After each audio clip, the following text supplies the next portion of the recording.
The flavors in the food, the vitality of the wild, and the heritage in their history all come together in their music. Michael Juan Nunez taps into that culture.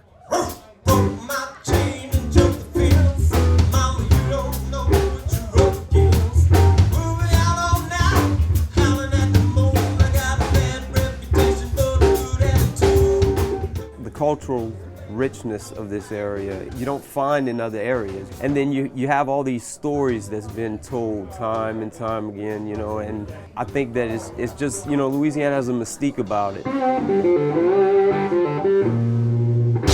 His music reflects his southern roots. We do our version of the blues. It's just rock and roll, but we put our own twist to it, you know. My voice has an accent, I know, just like the guitarist has an accent, and it all comes from this area. And tonight he plays at Bayou Legendaire at the old Richard Sale Barn in Abbeville. There may be no better place to experience this blending of past and present. It's a really magical experience. You'll feel it. For Michael Juan Nunez, it's a homecoming. I can remember my dad taking me to this place whenever I was a kid. And my uncle actually used to help with the cattle in the pens, which they built the stage over. That's right, cattle and pens. Not your usual greeting from a concert venue. I met with John Richard to discover the story behind the live music and livestock. So it's an old auction house. Behind this metal railing would be all the cattle. Yeah. Behind the metal railing would be the cattle, and up there would be the auctioneer, my father. Johnny Richard is a Cajun cowboy. It's in his blood.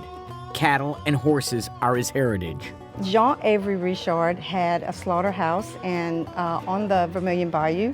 He then, with the help of his sons, opened the Richard Sale Barn.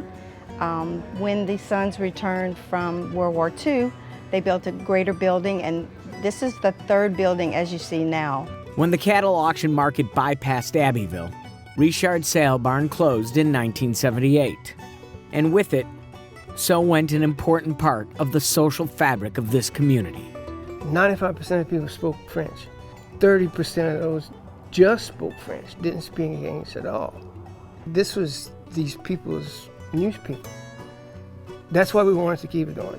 By keeping this place alive, the Richards created a music venue that reconnects to the legends of the Bayou. A lot of people had walked through that door and said, man, this is exactly what it looked like when my grandfather brought me here when I was 8 years old. I grew up, you know, raising cattle. So this place was always familiar with me, and when they turned it into this thing, and I can remember doing our first show here, just the vibe that's in here, it's magical. That's the only way I can explain it. That magic would become legendary when D.L. Menard took to the stage.